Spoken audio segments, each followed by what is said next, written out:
Bonjour et bienvenue à la Maison de l'Expatriation. Nous sommes ravis de vous accueillir pour cette nouvelle conférence sur la thématique de la retraite.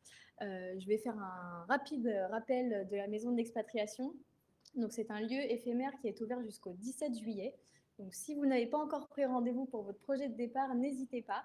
On vous propose des rendez-vous de 30 minutes qui sont gratuits pour répondre aussi à vos questions et toutes vos interrogations pour votre projet.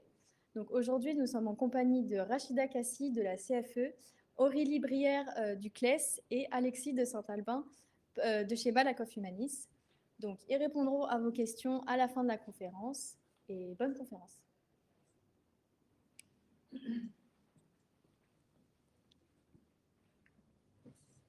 Bonjour à tous. Alors pour démarrer cette conférence où on va aborder des sujets quand même assez techniques, assez réglementaires et parfois un peu complexes, on va un peu jauger votre niveau de connaissance sur la partie retraite. Je vais vous demander de télécharger, pour ceux qui sont ici, le QR code qui s'affiche à l'écran. Pour les personnes qui sont à distance, c'est le lien qui est dans le chat, c'est bien ça? Je vous laisse 30 secondes pour le télécharger. L'idée, c'est de répondre à 2 questions. Et puis, vous aurez les réponses au fur et à mesure de nos présentations. Et puis, à la fin de chaque présentation, on fera le point sur le niveau de compréhension. Donc, il n'y a pas de... on sait que c'est un sujet complexe. Donc, vraiment, l'idée, c'est qu'on vous passe le message de manière ludique et fiable. C'est bon? OK? Oui, oui, c'est ça.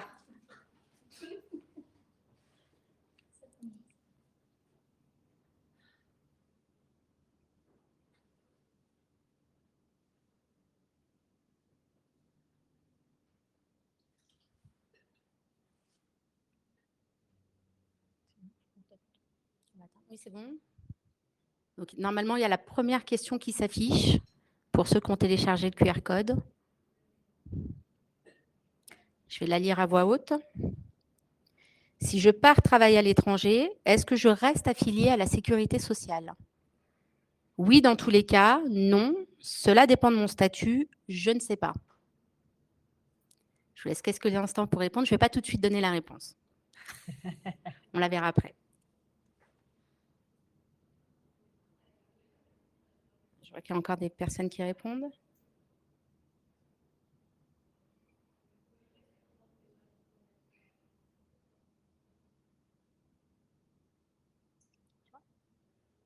C'est pour ça. On va passer à la deuxième question.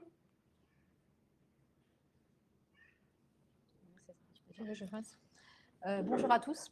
Donc, deuxième question, si je pars travailler à l'étranger, les périodes de travail à l'étranger peuvent-elles être prises en compte dans le calcul de votre retraite française? Donc oui, si la France a un accord avec le pays concerné, oui, dans tous les cas, non, ou je ne sais pas.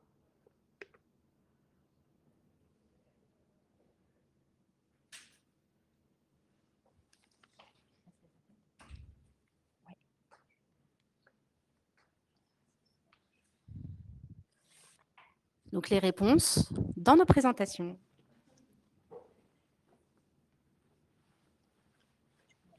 On fera le bilan après? Ok, on est parti. Donc, oui, bonjour à tous. Donc, avant de rentrer dans le vif du sujet, je vais me représenter. Je suis Priya Aurélie, je suis la directrice des affaires juridiques du CLES. Alors, qu'est-ce que le CLES? C'est le Centre de liaison européenne internationale de sécurité sociale. C'est un organisme de liaison, un organisme central en France qui fait la liaison entre les organismes de sécurité sociale français et étrangers pour la bonne application des accords internationaux de sécurité sociale. Donc, on informe sur la mobilité à l'international en matière de protection sociale et vous pouvez nous solliciter de diverses manières. On a des permanences téléphoniques, on peut répondre par mail, par courrier et on a un site internet où vous pouvez retrouver toutes les informations utiles dans votre projet d'expatriation ou même en retour d'expatriation. Voilà. Donc, quand on parle de coordination, déjà, c'est un terme à définir. On parle de coordination de système de sécurité sociale. Ça ne veut pas dire harmonisation. C'est-à-dire qu'on coordonne des législations de sécurité sociale différentes entre les différents pays. Quand vous allez aller en situation d'expatriation, vous allez avoir 2 statuts. Le statut de détaché, c'est-à-dire que c'est votre employeur qui vous envoie pour une mission temporaire à l'étranger. Et dans ce cas-là, vous restez affilié au régime de sécurité sociale français. C'est comme si vous n'avez pas quitté la France. Et donc, quel est l'impact sur vos retraites? C'est que vous avez des périodes d'activité française. Donc, c'est comme si vous n'avez pas quitté du tout la France. Et puis, il y a la deuxième situation. Vous partez en expatriation, vous allez travailler dans un pays en tant que recruté local. Et là, la situation est différente. Pourquoi? Parce que dans ce cas-là, vous avez 3 grandes zones différentes avec des accords internationaux de sécurité sociale qui diffèrent. Donc, 3 grandes zones. On va dire qu'il y a la zone Europe, d'application donc, des règlements européens de coordination. C'est un accord multilatéral entre les États membres de l'Union européenne, également la Suisse, également les pays de l'UE et qui coordonne la vieillesse. Vous avez ensuite un autre bloc. Alors, vous voyez, vous avez en dessous de l'Union européenne le Royaume-Uni, parce que même s'il y a eu le Brexit, le Royaume-Uni est parti sans être parti, et il y a quand un accord de sécurité sociale avec le Royaume-Uni. Ensuite, le deuxième bloc, ce sont les conventions bilatérales de sécurité sociale. Donc, comme son nom l'indique, bilatéral, c'est un accord entre la France et un autre pays. Et on a plus de 40 conventions bilatérales de sécurité sociale. La France a un des réseaux conventionnels les plus élargis au monde. Et puis, vous voyez, la zone grise, c'est la zone où il n'y a pas encore d'accord de sécurité sociale. Alors ça, c'est une image à un instant T. Ça veut dire que la situation peut évoluer. La France s'emploie à négocier de nouveaux accords, renégocier des accords anciens pour qu'on étende encore plus notre protection sociale à l'international. Donc aujourd'hui, vous voyez certains pays, par exemple, comme l'Australie ou d'autres pays, ça ne veut pas dire que demain, il n'y aura pas d'accord de sécurité sociale. Donc, il faut se tenir, bien sûr, informé de l'évolution en la matière et vous pouvez avoir ces informations sur notre site du CLES. Alors, les conséquences sur la retraite. C'est ça qui nous intéresse.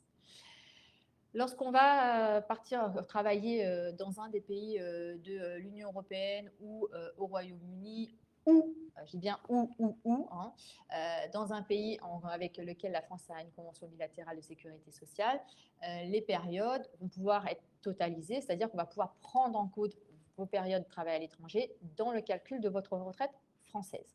Je dis bien ou. Pourquoi? Parce que ce sont des accords indépendants et donc on ne fait pas de cumul de conventions. Donc, totalisation des périodes pour ces 3 situations.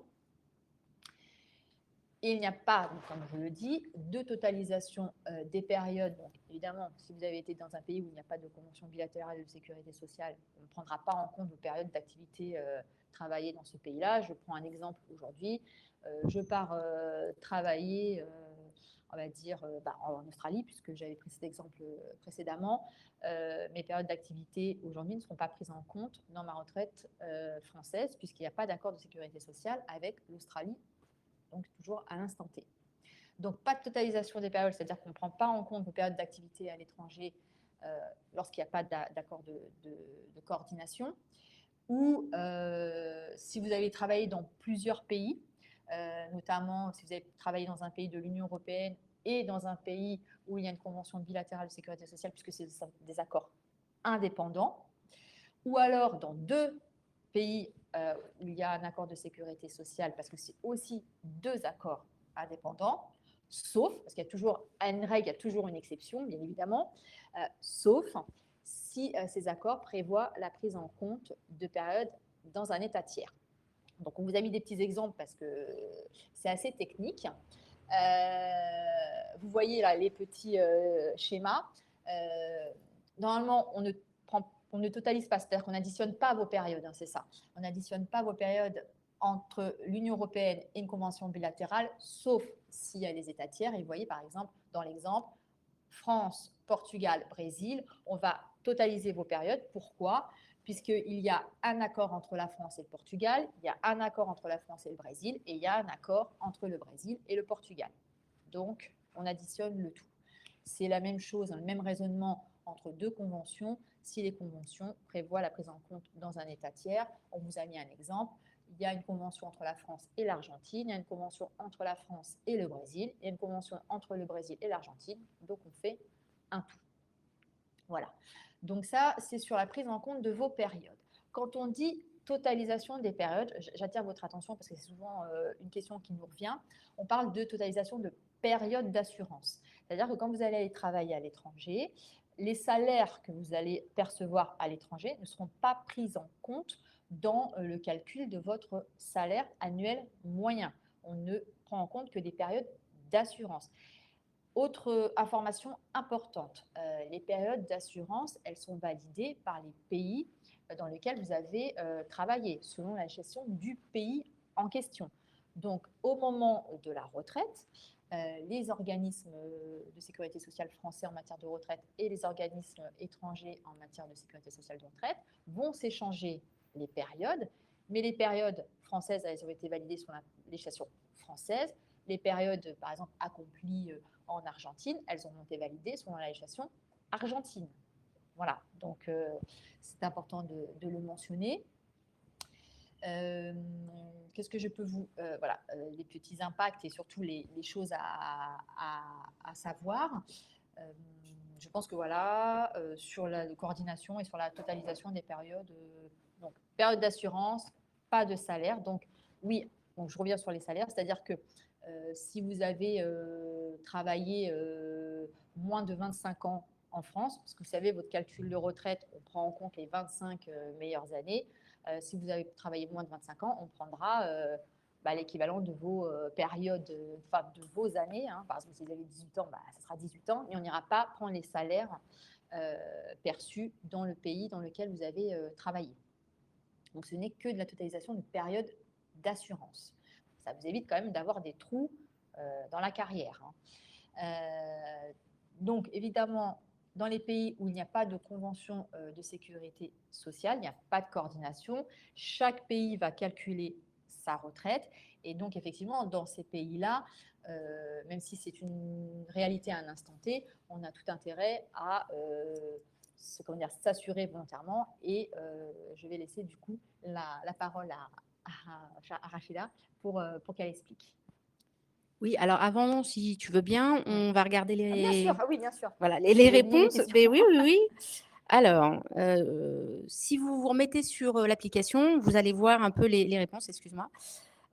Donc, à 63%, on a quand même ça veut dire que les effectivement personnes sont relativement bien au bien fait, fait, tout à fait. de la situation. Donc, c'était bien sûr la réponse. Oui. Voilà, sur la première question, la réponse était bien évidemment, cela dépend de mon statut. Voilà, donc on rappelle, hein, détaché, je reste affilié au régime de sécurité sociale français. Quand on est en expatriation, on n'est plus rattaché au régime de sécurité sociale français puisqu'on va être rattaché au régime local du pays dans lequel on va travailler. Voilà. Et donc, sur la deuxième question, donc à une majorité de réponses, de bonnes réponses, puisque donc c'est oui, si la France a un accord avec un pays concerné, effectivement, mais vous avez bien vu dans mon propos que c'est nuancé. Si la France a un accord de sécurité sociale avec un pays concerné, mais selon les situations et selon la zone géographique, on ne peut pas faire du cumul de toute votre activité. Et donc, il faut bien avoir ça en tête quand vous avez un projet d'expatriation ou quand vous partez travailler à l'étranger, d'avoir aussi cette vision de se dire, voilà, si je vais dans tel pays, aujourd'hui, il n'y a pas d'accord de sécurité sociale. Si je vais dans tel pays, il y a un accord de sécurité sociale, mais pas une prise en compte avec des États tiers. Donc, voilà, il n'y a pas de cumul de conventions, sauf prise en compte des États tiers. Sachez que vous pouvez, sur le site du CLES, retrouver toutes ces informations-là. Vous avez un détail de tous les accords de sécurité sociale avec les dispositions, notamment en matière de coordination retraite. Et il y a un accord qui ne prévoit pas de coordination en matière de retraite, c'est l'accord avec Madagascar, voilà, qui est en vigueur. C'est le seul pour le moment qui est en vigueur et qui n'a pas de coordination retraite. Voilà, je te laisse ça. C'est gentil, merci. Alors, on va refaire l'exercice de démarrage. Je vais vous demander, pour ceux qui sont en présentiel, de scanner le QR code qui s'affiche. Pour les personnes qui sont à distance, de le télécharger sur le chat.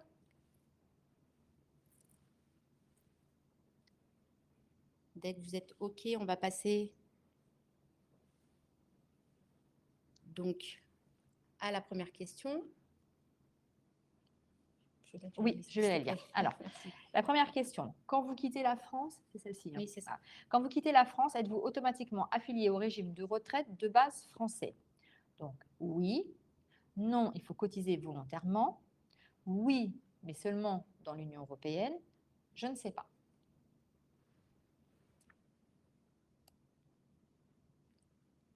Je vous laisse encore quelques secondes pour y répondre.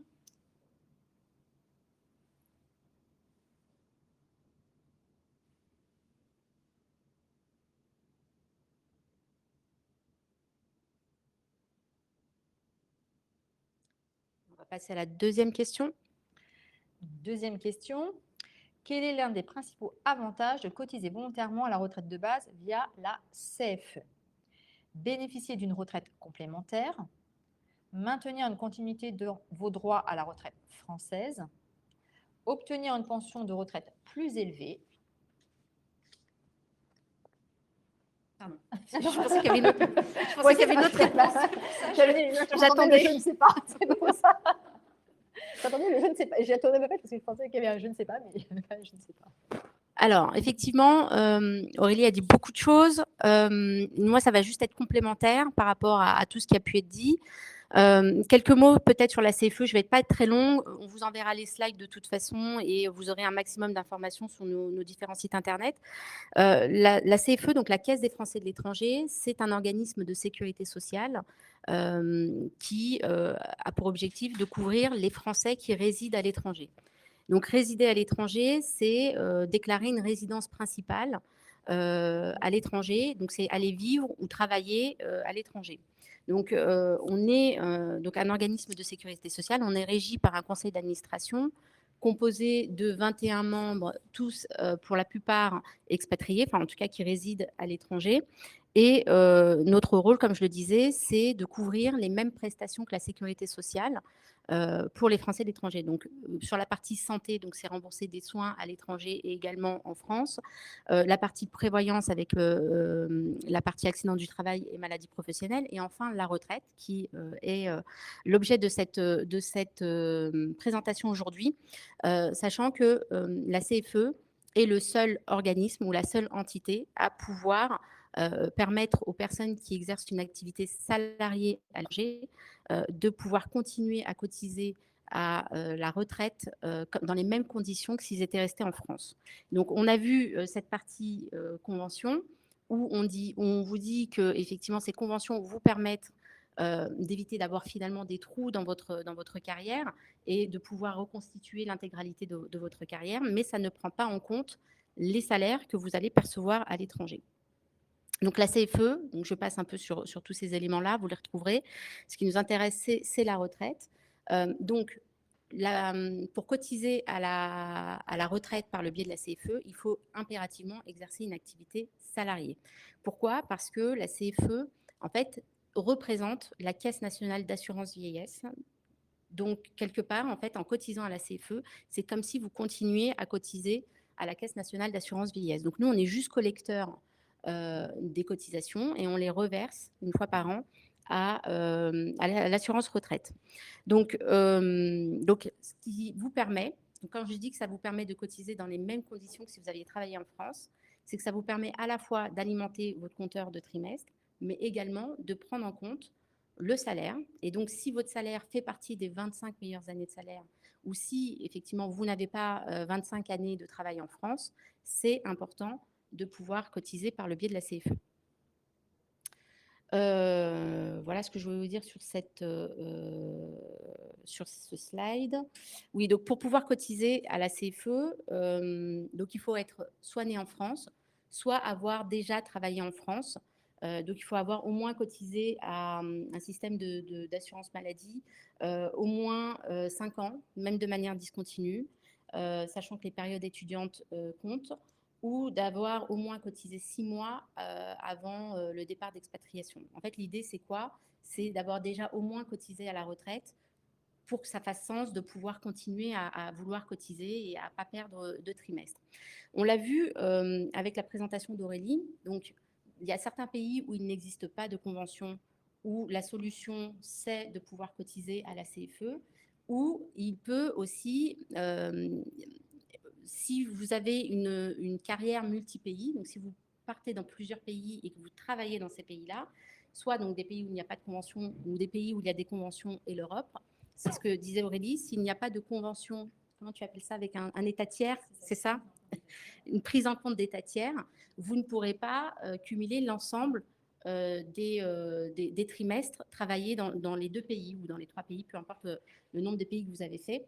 Et donc, le fait d'être à la CFE en parallèle, ça vous permet de sécuriser ces éléments-là, ces notions-là que vous n'avez pas. Et c'est ce qu'on dit depuis le début, c'est que ce qui est vrai aujourd'hui n'est plus demain. Aujourd'hui, vous avez une vue à l'instant T des conventions signées entre les différents pays. Ça peut évoluer demain, comme ça peut ne pas évoluer. Et donc, le fait d'être à la CFE, ça vous permet de venir sécuriser l'intégralité de votre carrière et donc de votre pension de retraite française. Ce que je n'ai pas dit, vous allez voir pourquoi Malakoff et Manis est là, c'est que la CNAV, c'est l'assurance retraite de base.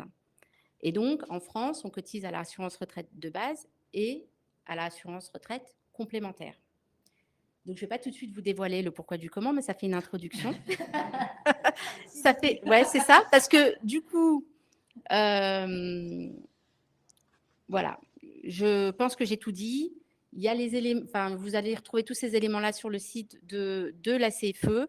Voilà. Et ce que je n'ai pas encore dit, c'est qu'effectivement, le fait de cotiser à la CFE, on le fait de manière volontaire. Il n'y a aucune obligation. Ce n'est pas comme en France où, en fait, à partir du moment où vous travaillez, où vous vivez en France, vous avez des cotisations obligatoires. Donc, le fait de cotiser à la CFE, c'est volontaire et ça n'exempte pas des cotisations locales obligatoires. Donc, si dans le pays dans lequel vous allez travailler, vous allez résider, vous êtes soumis à la cotisation retraite et qu'elle est obligatoire, vous n'y échapperez pas, même en cotisant à la CFE. Donc, de cotiser à la CFE, ce sera forcément une double cotisation. Oui. Dans un des slides, c'est précisé qui peut cotiser à la CFE. Quelqu'un nous pose la question de la notion d'être chargé de famille. Yes, j'allais oublier, bah, c'est parfait, c'est parfait. Donc effectivement, lorsque l'on part comme ça à l'étranger, souvent en famille, et souvent quand on est détaché par son employeur, dans la famille, dans le couple, il y a une des 2 personnes qui démissionne, qui travaillait, qui était active, qui démissionne et qui suit son conjoint et dans un premier temps, ne va pas nécessairement trouver du travail. Donc pour pas que le conjoint soit pénalisé et qu'il puisse constituer l'intégralité de sa carrière, il est possible de cotiser à la CFE, donc sous le statut parent chargé de famille. Donc la condition, c'est de ne pas exercer d'activité salariée et d'avoir au moins un enfant de moins de 20 ans à charge. Donc ça permet de pouvoir obtenir l'intégralité des trimestres et de ne pas se créer un trou entre guillemets bêtement dans sa carrière quand on est conjoint accompagnant. Du coup, on va peut-être voir les réponses et après, je te passe la parole, Alexis. Donc, première question, je suis bien au bon endroit. Donc, la bonne réponse était la deuxième. Non, il faut cotiser volontairement. Donc ça, j'ai insisté. Et donc, ça n'exempte pas des cotisations locales obligatoires. C'est important. Je parle dans la zapette.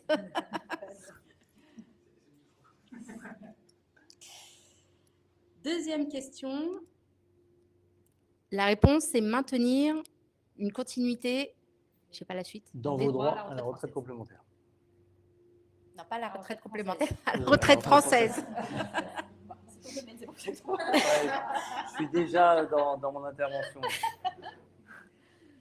Voilà, mais moi, ce que je constate quand même depuis le début, c'est qu'on a quand même une majorité de bonnes réponses. Donc, ouais, c'est très bien. Non, mais c'est très bien, bravo. C'est bien.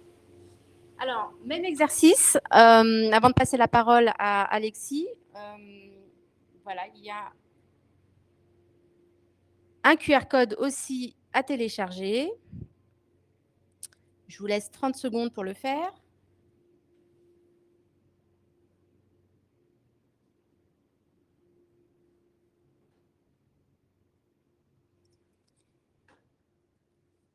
C'est bon? On peut y aller? Donc, première question, est-il possible de cotiser à la retraite complémentaire Agirc Arrco en tant qu'expatrié? Donc, les réponses possibles, oui, volontairement si on est salarié. Non, ce n'est pas possible. Ce n'est possible que depuis la France. Oui, uniquement si on est détaché. Et je ne sais pas. Moi, j'ai moins 3 questions. Non, non, avec 2. Bon, Je ne sais pas, les attends, on deux va voir. premières. On va voir. On va passer à la deuxième question. Donc, si vous cessez de cotiser à la retraite complémentaire pendant votre expatriation, que deviennent vos droits acquis, vos points Agirc Arrco, par exemple, enfin, notamment. Donc, première réponse, ils sont perdus, ou ils sont conservés, ou ils sont transférés dans le pays d'expatriation, ou je ne sais pas. Je laisse encore quelques secondes. Là, c'est tout, j'ai que 2 questions. Bon, ben, c'est pas grave, je pose quand même la troisième, et puis je donnerai la réponse. C'est est-ce qu'on peut cotiser est-ce qu'il faut cotiser à la retraite de base obligatoirement pour cotiser à la retraite complémentaire quand on s'expatrie? C'est une très bonne question. Pour la suite. À mon tour, donc, je vais vous parler de retraite complémentaire. Avant ça, je fais un tout petit retour en arrière sur ce qui a été dit et sur l'importance d'avoir une carrière complète au régime de base. Pourquoi? Parce que pour avoir les droits pleins à la retraite complémentaire, il faut avoir une durée complète reconnue par le régime de base. Voilà. Et donc, je vais aussi matérialiser ce qui a été dit avec un exemple pour que tout le monde comprenne bien. Admettons qu'il faille 42 ans pour avoir une durée complète. Si j'ai travaillé 30 ans en France, 10 ans en Bulgarie et 2 ans au Portugal, ça fait une durée de 42 ans. Grâce au règlement européen, la sécurité sociale reconnaît les 42 ans d'assurance. Et après, vous aurez une retraite sur les 30 ans passés en France. Et chaque pays, ça c'est important aussi de l'avoir en tête, chaque pays qui est coordonné ou qui a une convention versera une retraite au prorata du temps passé et selon son propre mode de calcul. Il n'y a pas de ce que tu as mis là, il n'y a pas de transfert entre pays. Voilà, il n'y a pas de transfert de droits, c'est chaque pays qui paye selon ses règles, son âge légal, sa manière de... Voilà. Deuxième point que je voulais souligner, c'est que même si une convention bilatérale prévoit la reconnaissance des droits, eh ben, si on n'a pas une durée complète, on n'est pas sûr d'avoir cette retraite. Je vous donne un exemple. Aux États-Unis, pour avoir des droits à la retraite, le régime de base américain étant d'un niveau tout à fait correct et comparable à celui qu'on a en France. Donc, pour avoir des droits auprès du régime américain, il faut avoir cotisé 15 ans. Vous atteignez ces 15 ans si vous avez cotisé 15 ans ou au titre de la convention avec la France.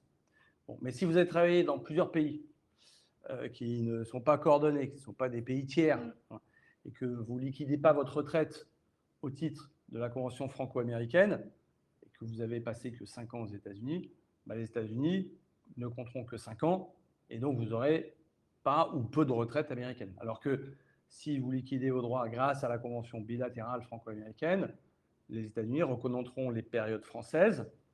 Donc là, vous aurez facilement vos 15 ans et vous aurez une pension qui ne sera pas amoindrie. Voilà. Et je mets de côté aussi les problématiques fiscales d'exportation des droits, on va le voir. Voilà, alors moi je vais vous faire un petit cours sur la retraite complémentaire, comment elle fonctionne en France très rapidement, comment ça se passe pour les expatriés et comment on liquide la retraite complémentaire, parce que c'est important aussi de l'avoir en tête. Donc un tout petit peu d'histoire, la retraite de la Sécu elle a été créée après-guerre, hein, en 1945. Les cadres, enfin les partenaires sociaux se sont mis autour de la table en 1947 pour créer un régime au-dessus de la Sécu, c'est la retraite des cadres, la GIRC.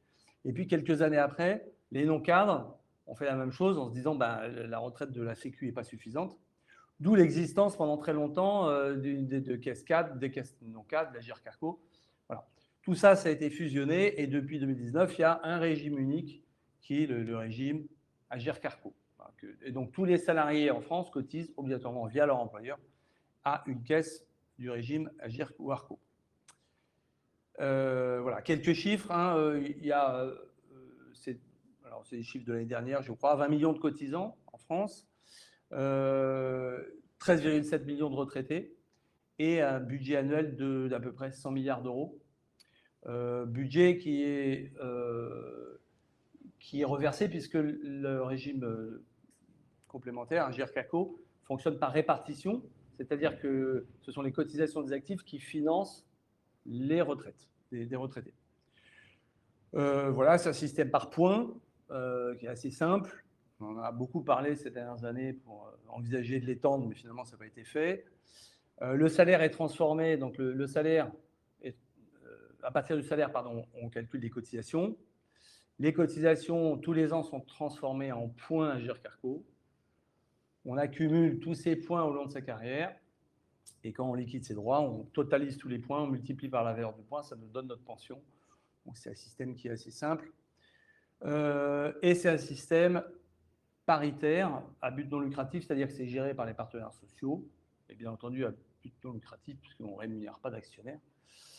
Voilà, pour tordre le cou à certaines fausses idées qui circulent sur les taux de gestion de la Sécu, des régimes Agirc-Arco, le taux de gestion de l'Agirc-Arco est de l'ordre de 3 ou 4%. Voilà. Donc, sur 100 qu'on encaisse, il y a 3-4 qui servent à gérer et le reste est intégralement reversé ou mis de côté pour des réserves, parce que l'Agirc-Arco a, pour des raisons obligatoires, des réserves de 6 mois à 1 an. Voilà comment ça fonctionne en France. Alors maintenant, pour les expatriés, je redis que la définition d'un expat que j'utilise, c'est celle d'un expat au sens de la Sécu, c'est-à-dire quelqu'un qui est soumis au régime de sécurité sociale du pays dans lequel il travaille, voilà, qui n'est pas détaché. Le principe de base, la retraite complémentaire pour les expats, c'est que c'est facultatif, alors qu'en France, c'est obligatoire. Il y a 2 types de contrats disponibles. Enfin, vous pouvez maintenir votre présence dans le régime Agirc-Arco via 2 types de contrats. Le contrat collectif, quand vous êtes employé par une société française et que celle-ci vous envoie à l'étranger. Donc, dans ce cas-là, la société dit à sa caisse de retraite, je continue à cotiser pour monsieur ou madame. Voilà. Ou si vous ne bénéficiez pas de ce contrat collectif, vous pourrez adhérer, comme à la CFE, d'ailleurs, à un titre individuel. Et donc, dans ce cas-là, vous cotisez vous-même pour continuer à acquérir des points Agirc-Arco, comme si vous étiez en France. Le salaire qui est soumis à cotisation, c'est le salaire que vous auriez perçu si vous étiez resté en France. Donc, on est sur une base volontaire. Autant, vous savez qu'en France, on cotise sur l'intégralité du salaire avec les avantages en nature, en espèces. Bon. Là, on est sur une base volontaire. Donc, c'est un salaire qui est déclaratif. Plus vous déclarez un salaire élevé, plus vous avez des cotisations élevées, plus vous avez de points et inversement. Voilà. Les taux de cotisation, ce sont les mêmes qu'en France. Il n'y a pas de changement. Donc, c'est d'autres taux de cotisation. Alors, je ne vais pas en parler maintenant, parce que ça dépend de la tranche de Sécu et de votre niveau de salaire. Bon, enfin, ce n'est pas des taux de cotisation négligeables. Donc, c'est des cotisations qui peuvent coûter assez cher. Juste un point, en France, l'employeur, il prend entre 60 et 65% du montant de la cotisation. C'est une obligation. Si vous adhérez à titre individuel, vous payez l'intégralité de cette cotisation. Donc, ça peut représenter des montants très élevés, d'où l'intérêt avant de s'expatrier quand on va être salarié, puisque seuls les gens qui ont un statut de salarié peuvent cotiser volontairement, d'où l'intérêt de nous demander avant combien ça coûte pour éventuellement négocier avec votre employeur et vous permettre de continuer à cotiser. 2 mots sur ce qu'on trouve à l'étranger en régime complémentaire.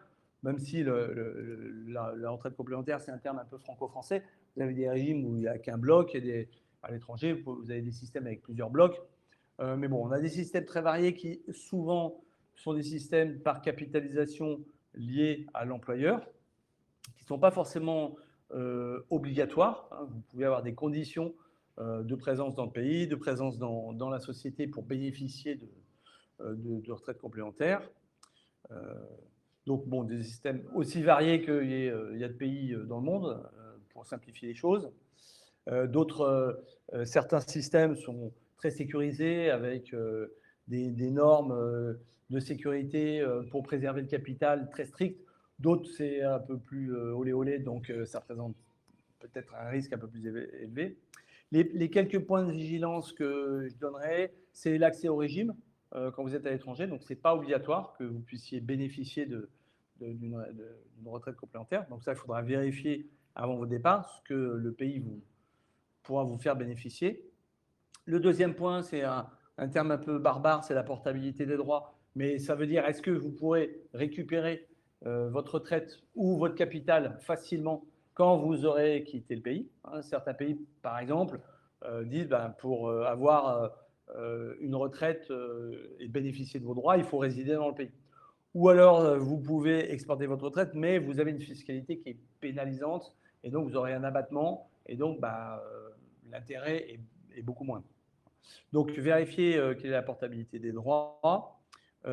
Pour information, les régimes complémentaires Agirc-Arrco font partie des règlements européens qu'Aurélie a évoqué tout à l'heure. Donc, nous, les droits, on les exporte dans le monde entier sans aucun problème.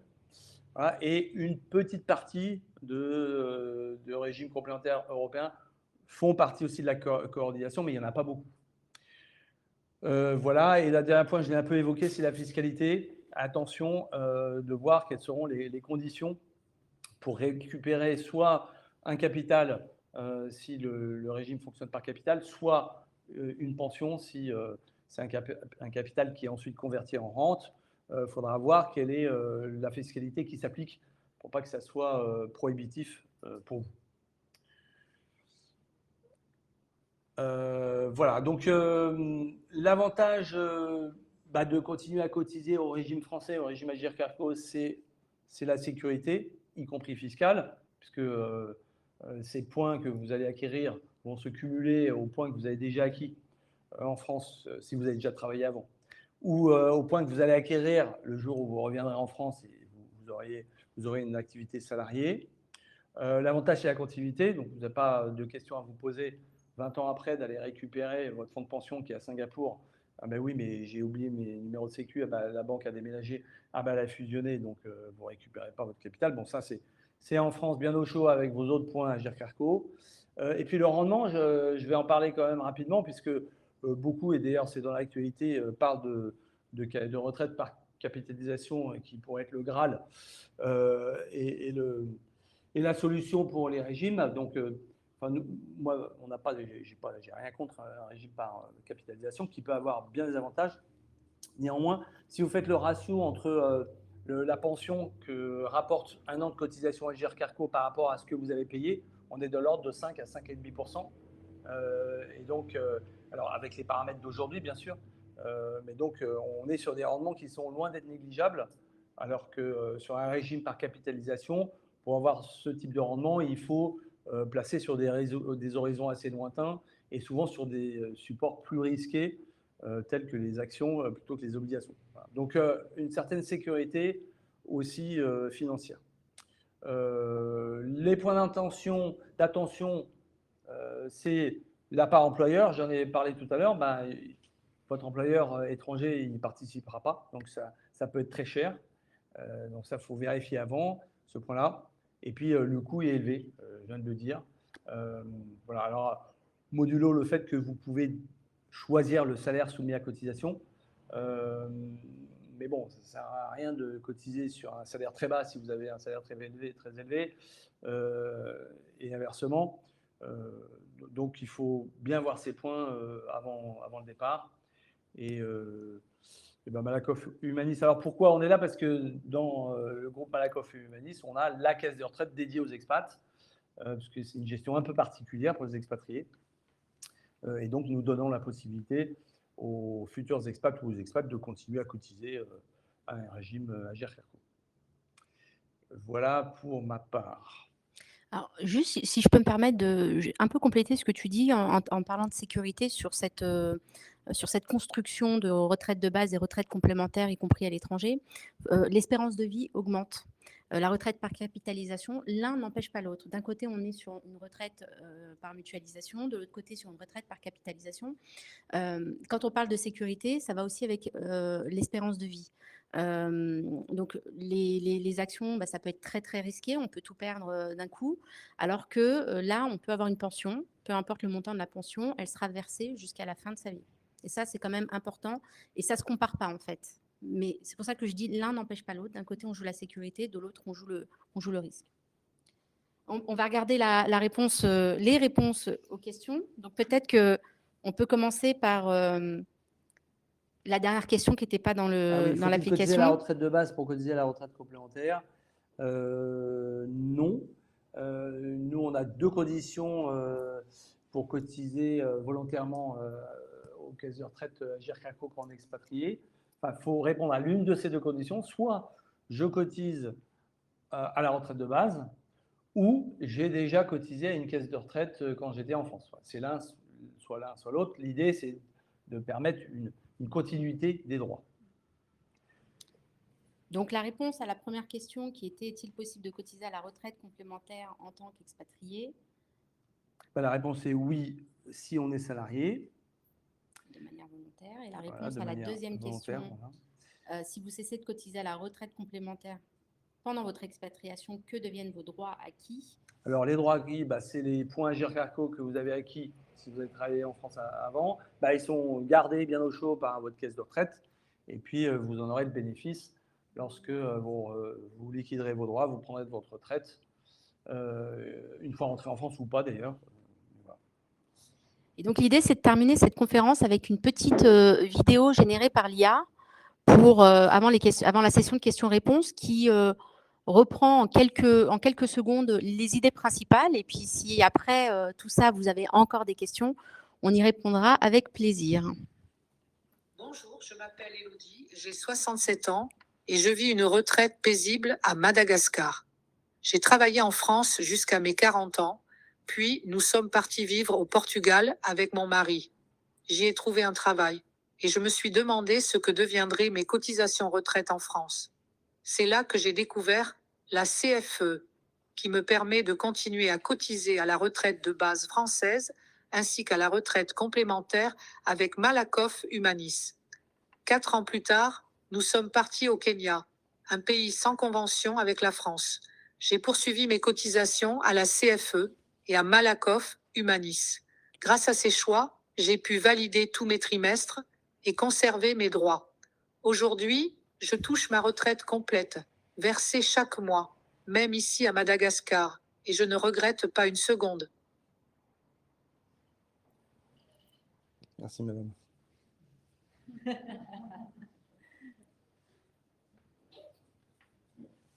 Alors, on a énormément de questions. On va prendre d'abord des questions en ligne, mais si vous avez des questions également dans la salle, n'hésitez pas. Alors, je vais un peu prendre... Quand on a beaucoup de questions, je ne vais pas pouvoir, bien sûr, toutes les donner, mais l'idée, c'est de parler un petit peu des différents sujets. Je vais vous laisser passer le micro également. Déjà, une question assez simple. Comment peut-on savoir quels sont les accords entre États tiers ? Alors, sur le site du CLES, vous avez un espace documentation où vous pouvez retrouver le descriptif de tous les accords de sécurité sociale. Et justement, vous avez une liste, un tableau qui liste ces accords et avec une petite pastille où justement il est indiqué ceux qui prévoient des États tiers. Donc aujourd'hui, sur les 40, vous en avez 7 qui prévoient la prise en compte d'États tiers. Mais sachez qu'on a une volonté côté français, c'est que dans les négociations, les renégociations de conventions, on vise à intégrer justement ces États tiers pour éviter d'avoir ces trous dans la carrière par le fait qu'on ne cumulerait pas les conventions entre elles. Voilà. Alors, vous avez évoqué le fait que les années d'études peuvent être comptabilisées également. En Allemagne, par exemple, cette personne nous dit que les années d'études sont comptabilisées dans la période de cotisation et reconnues par la France. Jusqu'à combien d'années d'études est-ce qu'on peut avoir cette information-là ? C'est pas ce que je disais en fait. Je disais que en fait, pour cotiser à la CFE quand on était expatrié, il fallait justifier au moins de 50 cotisations en France. Et donc, dans ces 5 ans, ou en tout cas avoir résidé en France, et dans ces 5 ans, on prenait en compte les périodes étudiantes. Mais je ne dis pas que les périodes étudiantes sont intégrées dans le calcul dans les trimestres. Ok. C'est important de le justifier, enfin, de l'expliquer. Alors justement, on a des questions aussi sur le fait de prendre la CFE retraite dans le cas où on s'expatrie en Europe et au Royaume-Uni. Est-ce que ça fait doublon? Est-ce que voilà. Non, juste, je te laisserai répondre sur la CFE, mais juste par rapport au Royaume-Uni, effectivement, il y a eu le Brexit, le Royaume-Uni est sorti de l'Union européenne. Il y a quand même un accord avec l'Union européenne, un accord de commerce et de coopération. C'est un accord avec l'Union européenne, c'est-à-dire qu'il y aura une totalisation des périodes entre le Royaume-Uni et les différents États membres.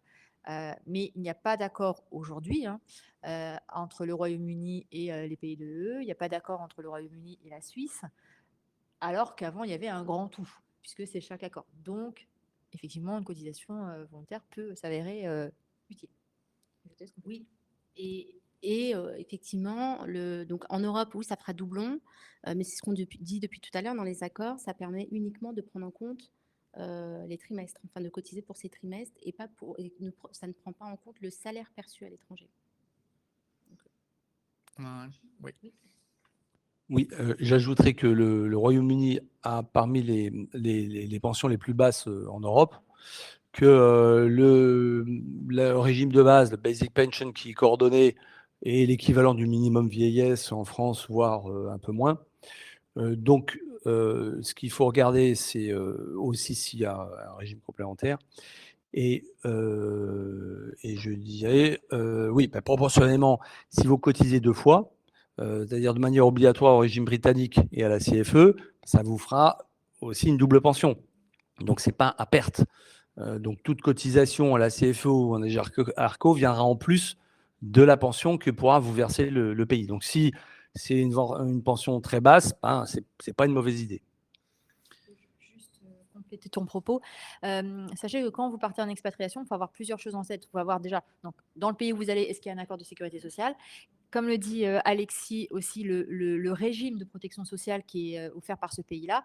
Et vous avez également sur le site du CLES, vous avez des monographies par pays, c'est-à-dire que vous pouvez, par exemple, aller sur le pays Royaume-Uni ou n'importe quel autre pays où il y a un accord ou hors accord, qui vous donnera un descriptif du régime de sécurité sociale qui est offert, et notamment au niveau de la retraite, quelles sont les conditions? Est-ce qu'il y a des conditions, comme on disait tout à l'heure, d'ouverture de droit minimum? Est-ce qu'il faut avoir cotisé tant d'années pour pouvoir ouvrir droit? Vous aurez tous ces éléments-là qui vous permettent d'avoir un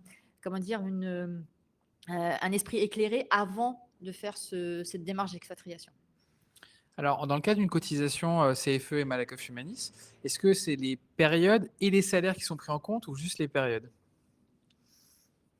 Alors, pour la retraite complémentaire, c'est très simple. On convertit le salaire en points. Donc, nous, on ne parle pas de période. On accumule des points. Plus votre salaire est élevé, plus vos cotisations sont élevées, plus vous avez de points.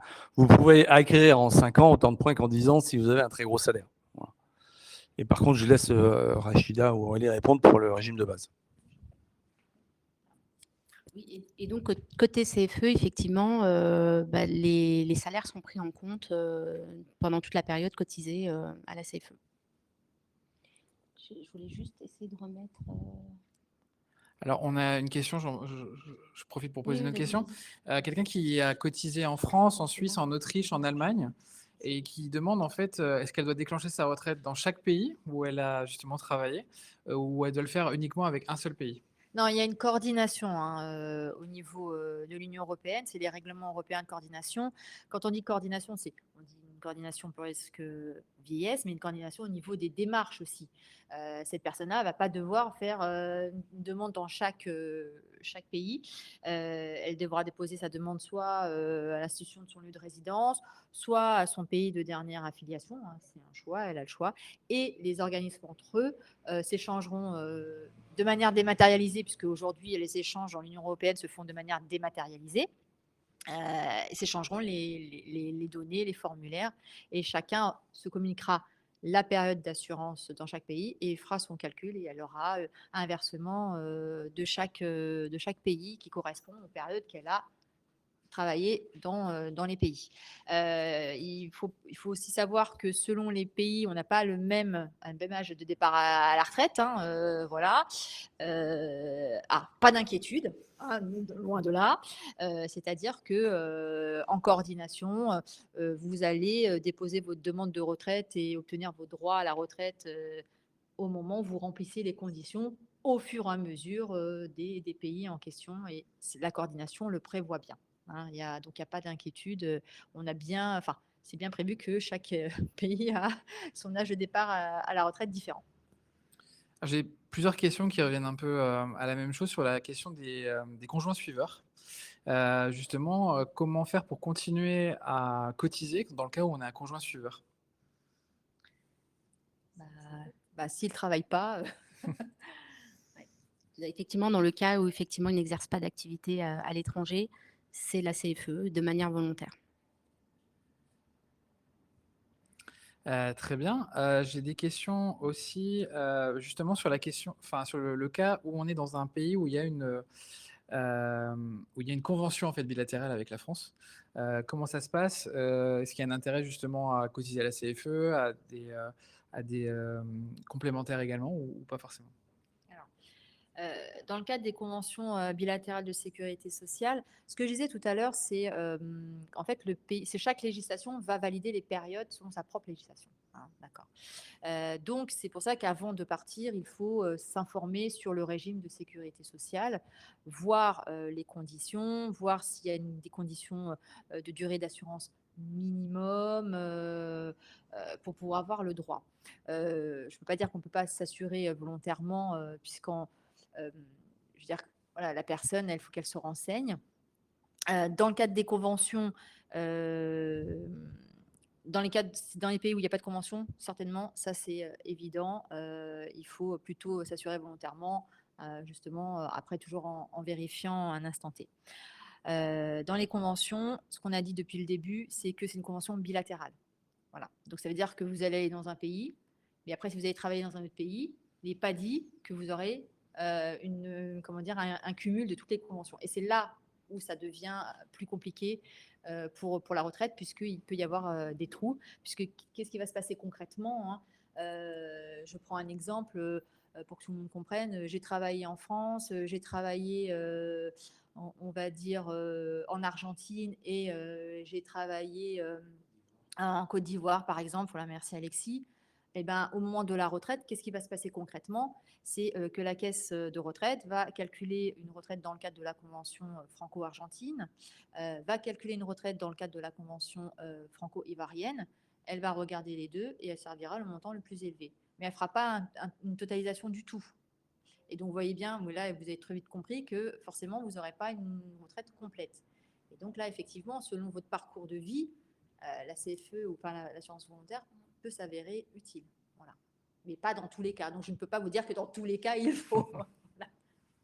Oui, Aurélie l'a dit, il faut regarder aussi quel dispositif existe dans ces pays-là. Si vous avez une convention avec le Chili, je crois, en retraite, mais le Chili n'a quasiment pas de retraite de base. En tout cas, les montants sont très bas. Et ensuite, c'est plutôt de la capitalisation. Alors, je ne connais pas spécifiquement. Mais si vous êtes sûr que vous n'aurez pas grand-chose parce que pas suffisamment de présence ou parce que l'employeur n'a pas de régime complémentaire, c'est là où il faut se dire il faut peut-être cotiser pour les deux. En revanche, vous allez vous expatrier en Suède, en Belgique, en Suisse. Là, pour moi, aucun intérêt, ni au régime de base, ni en retraite complémentaire, puisque les retraites servies par ces pays seront comparables avec celles que vous auriez eues en France. Question peut-être complémentaire. Est-ce que les trimestres cotisés dans un pays avec convention entrent dans le calcul de carrière longue durée? Oui, ça rentre en compte dans le calcul de la retraite anticipée. Il y a une question aussi sur le fait, est-ce qu'il existe un simulateur en ligne pour voir les coûts liés, pardon, je n'arrive pas à voir le petit message, les coûts de cotisation Agirc Arco si on cotise volontairement depuis l'étranger? Alors, pas à ma connaissance, non, mais enfin, nous, on a une équipe dédiée à l'expatriation. Vous allez sur le site Malakoff Humanis. Là, il faut chercher un peu, mais il y a des pages dédiées à l'international et là, on pourra vous renseigner et vous dire en fonction du salaire combien ça coûte.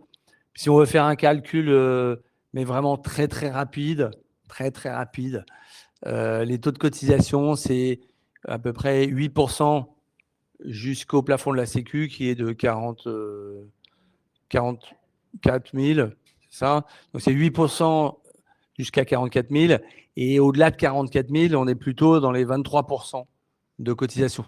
Donc ça chiffre assez vite. Et c'est ce que je disais tout à l'heure. Bon, là, il faut avoir en tête qu'en France, l'employeur, il prend 60% au moins de cette somme. Alors, pour les montants à cotiser, il y a une question. Est-ce que ce sont des montants qui sont déjà prédéfinis en fonction des situations de chacun, ou bien on peut cotiser au montant que l'on souhaite? Alors, je vais répondre pour la retraite complémentaire, même si on le fait un peu à l'envers. On est sur une base volontaire, mais la logique, c'est de se dire, si j'avais été en France, j'aurais un salaire brut de temps et je cotise sur une continuité sur ce salaire. Après, on peut prendre en compte le fait que dans le pays, il y a peut-être un régime qui existe. On n'a peut-être pas besoin d'avoir une retraite complète et on peut cotiser sur un salaire un peu moindre. Alors, côté CFE, c'est du déclaratif, mais ça dépend du salaire annuel brut, donc perçu à l'étranger, donc l'équivalent en euros. Après, on est à peu près sur les mêmes taux de cotisation qu'en France. Il y a des questions aussi liées aussi au fait juste de pouvoir toucher sa retraite depuis l'étranger. Comment ça se passe? Alors, en France, on exporte la retraite sans difficulté dans tous les pays. Un des principes des accords de sécurité sociale, c'est aussi un des objectifs et des avantages, c'est qu'il y a aussi une exportabilité des droits. Donc, dans les conventions, on prévoit que toute personne peut percevoir sa retraite hors de ce pays quand il y a une convention de sécurité sociale. Et après, il y a certains pays qui peuvent effectivement aussi limiter la portabilité des droits, soit effectivement, comme le disait Alexis tout à l'heure, au fait que vous résidez dans le pays ou dans un autre pays en convention. En tout cas, en France, pas d'inquiétude, vous pourrez percevoir votre retraite dans tous les pays du monde. C'est un principe du droit national. Juste une question aussi pour les personnes qui sont en mobilité internationale liées à leur employeur. Est-ce que justement il y a une obligation pour l'employeur de vraiment donner de l'information à ses salariés une fois qu'ils partent à l'étranger pour des questions de retraite? Ah non, mais c'est Alors, la première chose, c'est qu'il n'y a aucune obligation pour l'employeur de continuer à cotiser pour ses salariés qui ne sont pas assujettis à la réglementation française. Néanmoins, la jurisprudence, elle est assez constante sur le sujet. Il y a une obligation d'information des conséquences de l'expatriation sur la retraite. Donc, dit autrement, si dans un avenant d'expatriation, l'employeur n'explique rien ou dit vaguement on va cotiser à la retraite mais sans préciser laquelle, là, l'employeur est à risque. Et donc, nous, on conseille en tout cas aux employeurs de bien expliquer aux salariés s'ils ne cotisent pas pour que les deux soient au courant et qu'il n'y ait pas de contestation plus tard. Vous vouliez ajouter quelque chose? Non. Okay. Juste encore une question sur les chargés de famille. Est-ce que quelqu'un qui avait cotisé justement à l'AGIC Arco par le passé et qui est chargé de famille aujourd'hui peut continuer à cotiser? Non, malheureusement, non. L'Agir Carco n'est pas très cool là-dessus. Il faut impérativement avoir une activité salariée pour continuer à cotiser quand on est expatrié. Et de la même façon, si quelqu'un qui n'a pas cotisé pour la retraite française pendant 6 ans, est-ce qu'elle peut acheter, entre guillemets, ces 6 années auprès de la CFE d'une complémentaire? Alors, il y a plusieurs choses. Acheter des trimestres complémentaires à la CFE En de gros, l'Agir c'est Carco. quelqu'un qui n'a pas cotisé pendant 6 ans. Alors non, le rachat de trimestre n'est pas possible par le biais de la CFE. En fait, c'est ce que je disais tout à l'heure, on est juste collecteur des cotisations pour le compte de la CNAV. Donc si toutefois il y avait des trous dans la carrière, des trous dans les trimestres, le rachat de trimestre est possible, mais auprès de la CNAV. Il faut savoir que ce n'est pas automatique. Si tu voudrais compléter, je te laisse compléter. Et donc, c'est soumis à dossier. Mais la demande de dossier est à faire auprès de la CNAV et on ne peut pas racheter autant de trimestres qu'il nous en manque. C'est capé, je ne sais jamais, à quelques trimestres. Je crois que c'est 2 ans, si je ne dis pas de bêtises, à confirmer. Sachant qu'un rachat de trimestre, c'est onéreux, c'est plus onéreux plus vous approchez de la retraite, et puis vous pouvez faire un rachat soit pour le taux ou la durée d'assurance. Donc évidemment, voilà, effectivement, si vous n'avez pas anticiper toutes ces questions-là au moment où vous êtes parti travailler et puis vous êtes proche de la retraite. Bon, il y a toujours des dispositifs qui vous permettent quand même de combler, mais à un coût, effectivement. On a aussi des questions concernant les indépendants. Comment ça se passe pour eux? Les indépendants. Alors, dans le cadre de la coordination, dans l'Union européenne, les indépendants, ils sont dans le champ des règlements européens. Donc, comme tout un salarié, il n'y a pas de difficulté. Il y aura bien une totalisation de leurs droits, calcul de la retraite en coordination avec les pays de l'Union européenne, enfin, dans le cadre des règlements européens plutôt. Dans le cadre des conventions bilatérales, ce n'est pas tout à fait la même histoire, puisque chaque convention est unique, hein, c'est une convention bilatérale, et les indépendants ne sont pas toujours visés par les conventions. Il y a quelques conventions qui visent les indépendants. Vous pouvez retrouver la liste aussi sur le site du CLES. Sur le même tableau, vous avez la liste des indépendants, la liste des États tiers, la prise en compte des États tiers.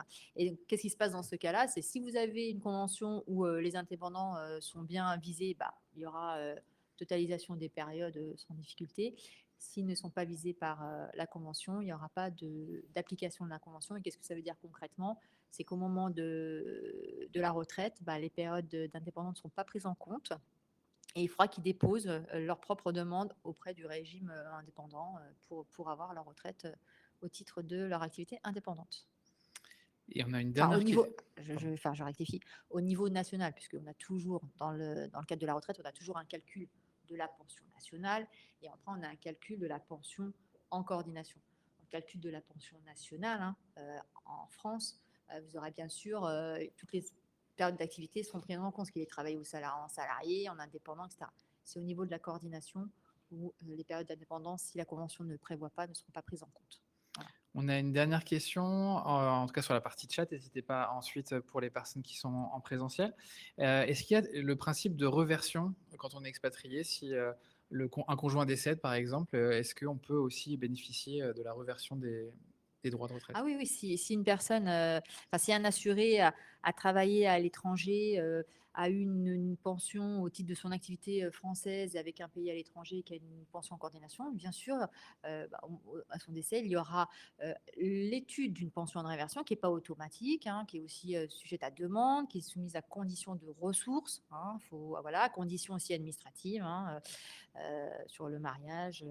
Donc oui, il y aura aussi, c'est bien prévu, la coordination prévoit en matière de prestations, c'est prestations de vieillesse, retraite, pension de survivant, prestation d'invalidité. Voilà, donc pas de difficulté là-dessus. Est-ce qu'on a des questions dans la salle? Non, pas de questions. Je vous propose de terminer la partie live. Vous pouvez juste préciser où on peut trouver plus d'informations sur vos différents services? Je crois qu'on a tous des informations sur notre site internet. On a également, en collaboration avec la CNAV et Malakoff Humanis, un guide retraite qui a été fait justement pour expliquer en quelques mots les différentes possibilités que l'on a quand on s'expatrie. Donc, il est téléchargeable sur le site de la CFE dans la rubrique documents clés. Il y a bien sûr la prise de rendez-vous auprès de la maison de l'expatriation encore pendant une semaine, donc avec des personnes habilitées à répondre à des questions et à vous conseiller en fonction de vos besoins. Après le 17 juillet, la maison d'expatriation et la prise de rendez-vous en distanciel. Voilà, et puis... Alors, pour le CLES, donc, comme je l'ai dit, vous avez notre site internet, www.cles.fr. Vous avez aussi les permanences téléphoniques qui sont assurées par des juristes du CLES. Donc, vous retrouvez les horaires. Vous avez 5 demi-permanences par semaine, demi-journées par semaine. Et là, vous pouvez poser vos questions sans problème. Et puis, vous avez aussi par mail, aussi un formulaire contact si vous avez besoin d'informations plus détaillées. Pour Malakoff Humanis, sur le site de Malakoff Humanis, tout simplement.